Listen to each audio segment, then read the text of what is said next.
Good morning all of you.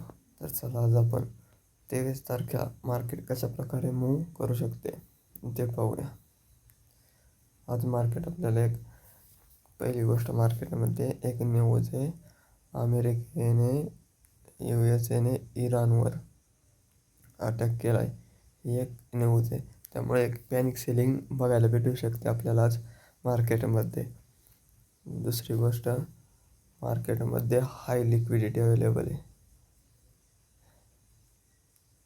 High liquidity मार्केटमध्ये NSEच्या option चेननुसार ही हाय liquidity available आहे मार्केटमध्ये. त्याच्यानंतर जर आपलं पहिले रूल चला तर आपण ॲनालिसिस करू. पहिला रूल काय, जी पहिली कॅन्डल मोर दॅन 70 पॉईंटपेक्षा असेल त्याला ट्रेड करायचा नाही, तो इग्नोर करायची. त्याच्यानंतर जर मार्केट आपल्या लेवल्सवर जोपर्यंत येत नाहीत, हे लेवल्स तोपर्यंत मार्केटमध्ये ट्रेड घ्यायचा नाही. जोपर्यंत मार्केट ह्याच्यामध्येच असं ट्रेड करत असेल तोपर्यंत त्याला ट्रेड करायचं नाही, जोपर्यंत आपल्या लेवलवर मार्केट येत नाही तोपर्यंत. तर चला आपण पहिला रेजिस्टन्स बघू.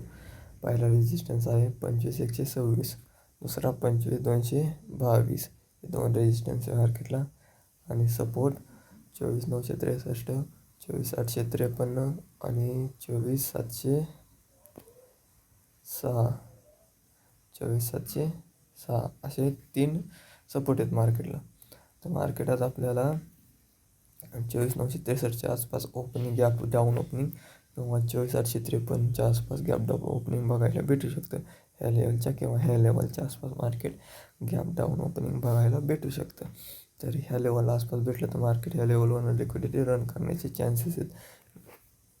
कारण ह्या लिक्विडिटी एरिया मार्केट ह्या लेवलच्या आसपास जर ओपनिंग बघायला भेटली तर इथून मार्केट रन करू शकतं लिक्विडिटी आणि 24,853ला येऊ शकतं. हा एक स्ट्रॉंग सपोर्ट आहे मार्केटला आजचा. स्ट्रॉंग जर मार्केट इथं आलं तर इथं गॅप ब्रेकडाऊन भेटला तरी मार्केट इथे वर येऊन सस्टेन करू शकतं आणि त्याच्यानंतर एक डाऊन साईडला जाऊ शकतं 24,706ला. इथून मार्केट जरी असं आलं ह्या लेवलला, इथे येऊन वर येऊन परत सस्टेन करू शकतं मार्केट आणि थोडं डायरेक्ट 24,706ला जाऊ शकतं. कोणत्या लेवलवरून, 24,853वरून. आजच्याला मार्केट ह्या लेवलवरून ब्रेक झाली तर 24,853 किंवा 24,706 हे मार्केटला बघायला भेटू शकतं. आणि आजचा सगळा व्यू मॉर्निंगला आपला एक डाऊन साईडचा राहू शकतो. एवढं लक्षात ठेवा. अपसाईडचा ट्रेड घेण्याचा मॉर्निंगला तरी प्लॅन करू नका. अपसाईडचा ट्रेड घेण्याचा मॉर्निंगला तरी प्लॅन करू नका. मी परत सांगतोय. कारण मार्केट एक डाऊन साईडला जाऊ शकतं, ते पण स्ट्रॉंग जाऊ शकतं. हाय लिक्विडिटी आहे मार्केटला आणि एक न्यूज आहे, त्यामुळे एक पॅनिक सेलिंग येऊ शकते आजच्याला. हे लक्षात ठेवा. हे झाले आपले आजचे सपोर्ट आणि रेजिस्टन्स IMP लेवल्स आहेत ह्या मार्केटच्या सगळ्या आज. तर आपण एक 23 तारखेचं थोडं ॲनालिसिस बघू. आपले सपोर्ट रेजिस्टन्स कशा प्रकारे वर्क केलेत नाही केलेत. आपल्याला इथं मार्केटमध्ये एक सपोर्ट पुढं होता 24,879ला. इथे एक सपोर्ट होता, रेजिस्टन्स होता.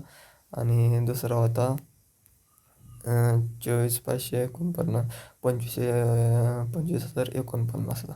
तर मार्केटला काय केलं, इथून वर आलं, इथं ब्रेकआउट दिला, रिव्हर्सल आल्यानंतर याच्यामध्ये एक FVG तयार झाला होता. बरोबर, इथं FVG दिसतोय. तो FVG तयार झाला होता. FVG तयार झाल्यानंतर मार्केटने इथे बुलिश इंगल्फिंग पॅटर्न बनवला. बुलिश इंगल्फिंग पॅटर्नवर एक एंट्री भेटत होती आणि जर तिथं एंट्री नाही भेटली तर आपली दुसरी एंट्री कुठं भेटते सांगितलं. तर त्यावेळेस मार्केट सपोर्ट रेजिस्टन्स ब्रेकआउट करून वरच्या साईडला क्लोजिंग दिली. तिथं ज्यांनी एंट्री घेतली होती त्यांना हा चांगला एक प्रकारे अपसाईडचा मूव्ह कॅप्चर करता आला असेल. बरोबर आहे. आणि त्याच्यानंतर मार्केट आपल्या दुसऱ्या सपोर्टवर आलं 25,049ला. तर मार्केटने तिथे येऊन मार्केटने साईडवेज झालं त्या लेवलवर. बरोबर आहे, त्या लेवलवर मार्केट साईडवेज झाले. त्याच्यानंतर जर तुम्ही बघितलं की तिचा एक 3 वाजता एक मूव्ह आला होता. हा अख्खा मूव्ह एक फेक प्रकारे होता. कारण ज्यावेळेस मार्केट इथून एक अपसाईडला गेलं त्यावेळेस ना कॉल खाली सॉरी ना कॉल पुट सॉरी जो ना पुट खाली गेले ना कॉल वर गेले. हे एक स्टेबल होते. कॉल पण स्टेबल होते, पुट पण स्टेबल होते. हा एक म्हणजे फेक मूव्ह होता, बरोबर आहे. त्याच्यामुळे जर बघितलं तर एक मार्केटला एक स्ट्रॉंग लिक्विडिटी इथं डाऊन साईडला क्रिएट झालेली. मार्केट 24,963ला येऊन सस्टेन करून मार्केट डाऊन साईडला जाऊ शकतं. त्याच्यामुळे मी सांगितलं आहे आज मार्केटला ऑप्शन चेननुसार हाय लिक्विडिटी मार्केटमध्ये, एवढं लक्षात ठेवा. ऑप्शन चेननुसार मार्केटला हाय लिक्विडिटी आणि ह्या आजच्या IMP लेवल्स आहेत सगळ्या. तुम्ही मार्क करून ठेवू शकता. तो कमेंट करत जावा तुम्हाला लेवल्स उपयोगी पडल्या नाही पडल्या. त्याच्यातमध्ये काही इम्प्रूव्हमेंट करायचं असेल तर कमेंट्स करा, आपण ते पण इम्प्रूव्हमेंट करू शकतो. तुमचा कोणी फायनान्शियल ॲडवायझर असेल त्याच्याशी चर्चा करून तुम्ही ट्रेड एक्झिक्यूट करू शकता. पण मी परत एकदा तेच सांगतो आहे, सकाळ मार्केट आज एक डाऊन मूव्ह चांगल्या प्रकारे देऊ शकतं, चांगल्या प्रकारे बघायला भेटू शकतं. जर फ्लॅट ओपन झालं तर एक चांगल्या प्रकारे आपल्याला एक असा मोठा मूव्ह बघायला भेटू शकतं. डाऊन मूव्ह 24,853पर्यंत 25,124वरून 24,853चा एक चांगल्या प्रकारे असा डाऊन मूव्ह बघायला भेटू शकतो आज आपल्याला. हे एक लक्षात ठेवा. आणि जर आपल्याला फेक ब्रेकआउट ब्रेकडाऊन शोधायचे असतील तर मी सांगितलेलं आहे तुम्हाला मार्केटमध्ये कसं वर्क करतं. तर एक छोटीशी रिव्हिजन. जर मार्केट सपोर्ट किंवा रेजिस्टन्सच्या आसपास ओपन झालं तर मार्केट समजा वरच्या साईडला ओपन झालं, खाली गेलं तर वेट करा नेक्स्ट कॅन्डल पण त्याच्या खालीच क्लोजिंग होत असेल तर एक डाऊन साईडचा ट्रेड घ्या. आणि जर नेक्स्ट कॅन्डल परत रिव्हर्स येऊन सपोर्टच्या वर ओपन होत असेल तर हे एक रिव्हर्सल पॅटर्न आहे मार्केटचा. त्याच्यामुळे मार्केटला इथून एक ऑफ साईडला जावा. पण हा रिव्हर्सल पॅटर्न एक 3 प्रकारचे येतात सपोर्टवर. कोणचे ते मी सांगतो मला.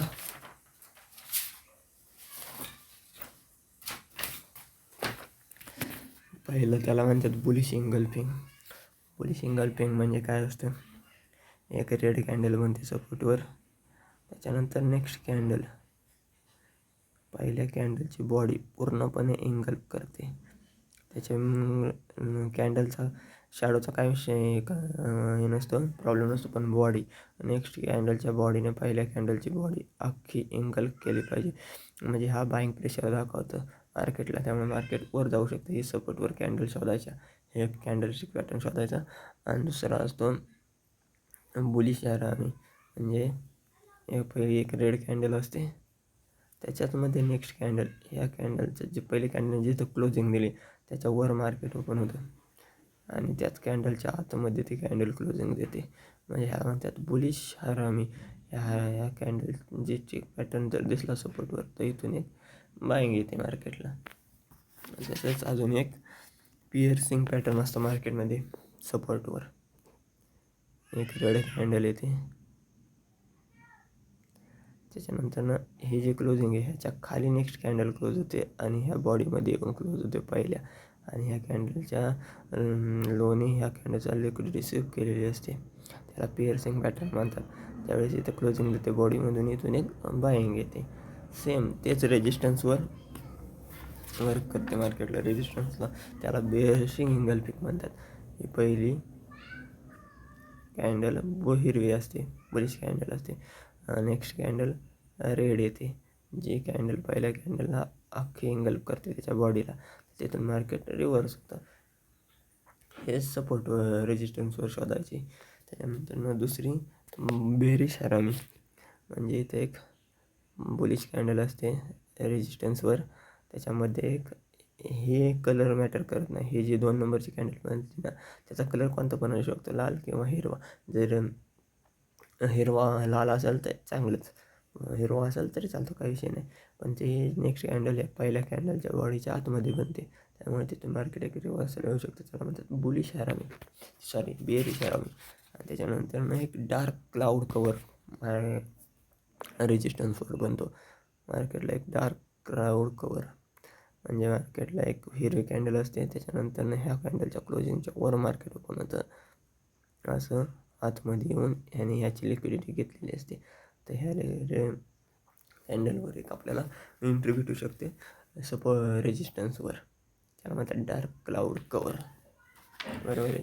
तसंच जर मार्केट समजा हा सपोर्ट बरोबर 24,963चा मार्केट आलं इथं ह्या लेवलला वरनं लिक्विड रिसिव्ह केली तरी मार्केट डाऊन जाते.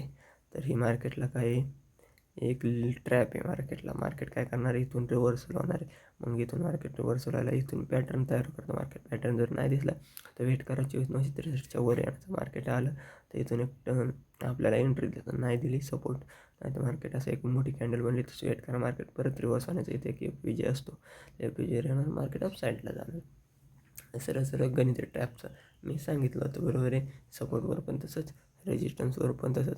मार्केट जर एंगल लिक्विड रिसिव्ह करत असेल वर जात असेल तर हा ट्रॅप आहे. मार्केट रिव्हर्स येणार, रिटेस्ट करणार, डाऊन. सरळ सरळ गोष्टी येतात. जर आम्ही आपलं आजचं 23 तारखेचं ॲनालिसिस पाहिलं आहे तरी परत एकदा एक रेजिस्टन्स सपोर्ट बघून घ्या. पहिला रेजिस्टन्स 25,126, दुसरा 25,222. सपोर्ट पहिला 24,963, दुसरा 24,853 आणि तिसरा 24,706. या सगळ्या IMP लेवल्स आहेत आणि ह्याच्यात आपल्याला सगळ्यात जास्त IMP लेवल्स कोणची, 24,853, 24,706 आणि 25,126 ह्या IMP लेवल्स आहेत मार्केटच्या आजच्या. ते पण सारखं सांगतोय तुम्हाला. तर तुम्ही मार्केटमध्ये ट्रेड करा, ह्या लेवल्स ड्रॉ करून तुम्हाला उपयोगी पडतात नाही पडतात. तुम्ही कमेंट्स करत जा. कमेंट्स केल्याच्यानंतर तुम्हाला त्याच्यात काय इम्प्रूव्हमेंट पाहिजे असेल तर आपण त्याच्यात करू, पण नक्की कमेंट्स करत जा. धन्यवाद तुमचा थोडा वेळ दिल्याबद्दल.